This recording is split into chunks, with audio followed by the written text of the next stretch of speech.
Let's talk Saints. Let's talk running back specifically. Last year, Alvin Kamara set a career high in rushing yards as a Saint. He could have run for 1,000 yards if he wanted to.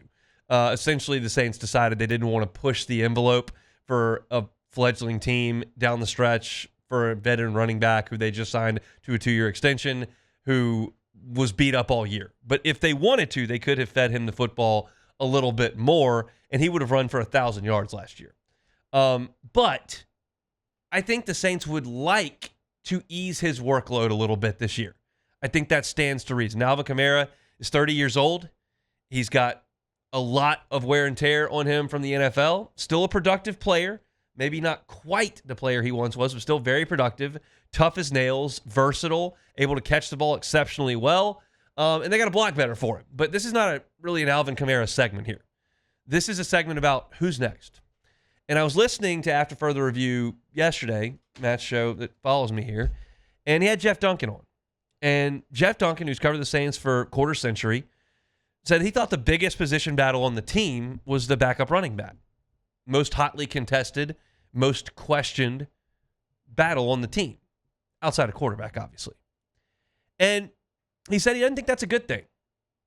And I understand that. Like, you'd like to be a little bit more settled there. You do have options. You've got Cam Akers. And I feel like, this is a personal thing, I feel like Cam Akers is 100 years old. Because I remember following Cam Akers on the recruiting trail when he was a junior in high school. Cam Akers is not 100 years old. He's 25. This will be his year 26 season. He started his career with the Rams and played there for 3.5 years. Went to the Vikings and has played with the Texans as well. Split time between the Vikings and Texans last year. Cam Akers has not been a wildly productive back in his 5 years. He's talented. He was a 5-star recruit. He had a great career at Florida State, and he got off to a really nice start as a rookie for the Rams. He ran for 625 yards in 13 games, scored a couple of times, averaged over 4 yards a carry, was productive, not dominant by any stretch, but productive.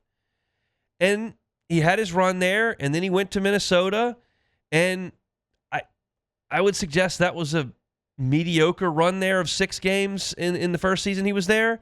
He ran for 138 yards total.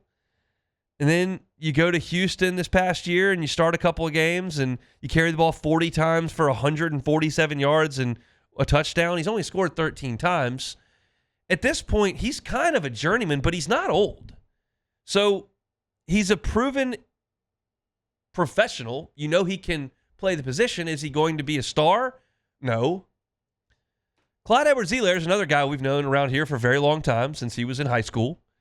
And he was a first-round draft choice of the Chiefs. Off that 2019 team, you're thinking that is such a great fit for him. They've got all these bells and whistles on that phenomenal offense with Patrick Mahomes, who at that point was still a very young quarterback, and Andy Reid's coaching, and they're gonna use him like crazy. And it just never really materialized. He was a starter his first year, started 10 games his second year, and then over the last 2 years he was in Kansas City, only started 9 times total, and over those 2 seasons ran for 525 yards. So the Saints pick him up. He's obviously dealt with some things off the field. He played 2 games for him last year, but he's not old either. He's 25. So these are not guys that are way past their prime. They're just guys we've known a long time. And they're here to try to win a job. And they might. Cam Akers might be the best option as the backup running back. Clyde Edwards-Helaire might be the best option as a backup running back. I contend that the best option as the backup running back would be Kendre Miller. And I only say that not knowing that Kendre Miller's skill set is significantly better than Cam Akers and or Clyde Edwards-Helaire's. I say that because there's some upside there that we may not have seen.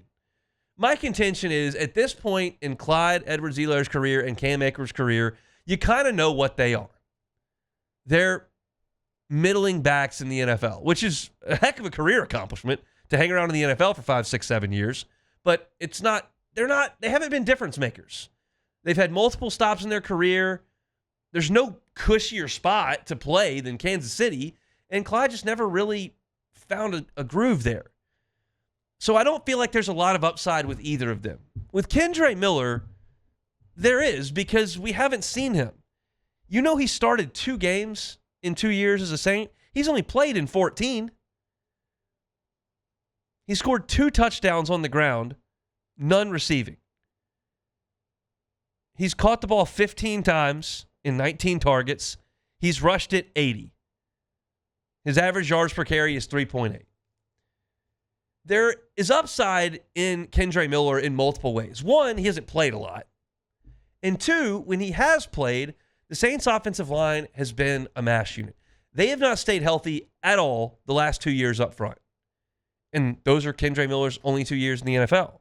We're talking about a 23-year-old back who's never played behind a competent O-line and has dealt with injuries. There's clearly something we have not seen from him. But there's no guarantee we're going to, because the Saints have brought in help.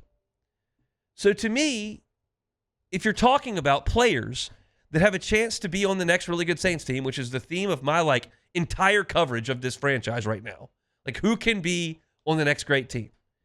Do you think Cam Akers is going to be on that team? I don't. I don't think Clyde Edwards-Helaire is going to be on that team either. But Miller could be. Miller could be the heir apparent. Miller could be the guy.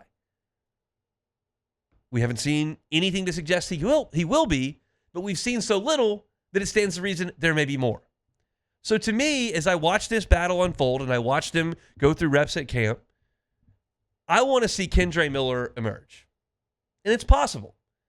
I will tell you, I'm one of these guys who suggests that injuries oftentimes are bad luck. That, when I hear the term injury prone, I sometimes push back on that, really, or maybe just some really bad luck. That happens in sports. I don't think that pulling your hamstring in the first exercise of training camp is bad luck. I don't think you were ready for training camp. I don't know that. I'm not a doctor. I didn't do an MRI on Kendre Miller. I wasn't there when he hurt his hamstring. But it's pretty easy to deduce. I don't think he was ready for training camp last year. But maybe that injury and then the way that Dennis Allen handled it, and you heard him just dismiss Kendre Miller in every way, maybe that lit a fire under the third year back. Maybe that is what he needed to get things going. The Saints clearly saw something in him that made them want to take him where they did in the draft. And we haven't seen any of that in black and gold.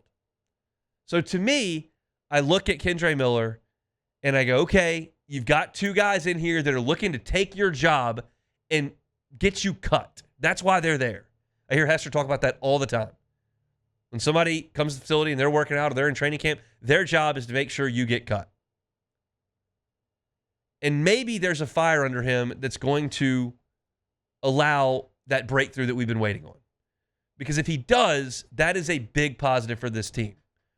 The 2 positions I've harped on as far as young talent with this roster are offensive line and corner. The returns on offensive line have been very, very good.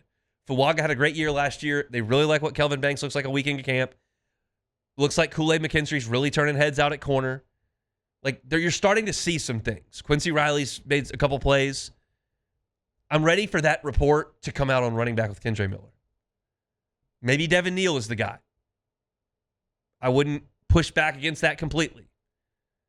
But Miller's upside is probably greater than any back they've got in training camp. If he can break through, that's another piece to the foundation the Saints can add. But there's no guarantee of that. He's got to go out there and do it. And there is plenty of competition nipping at his heels day in, day out. So that's my take on running back right now. We'll keep eyes on that, and we'll certainly talk to our Saints beat writers next week from camp. But I'm looking at Kendre Miller to be a breakout guy this training camp into the preseason and be that number 2 back behind Alvin Kamara, and they can lessen Kamara's workload, and eventually Miller can go ahead and be the heir apparent at running back for New Orleans. Hey, it's Hunt. Thanks for watching Hunt on Saints. Before you leave, help us out a little bit. Hit that like button, leave your comments in the section below, and hit that subscribe button so you get all our content right here from Hunt on Saints. We'll see you next time.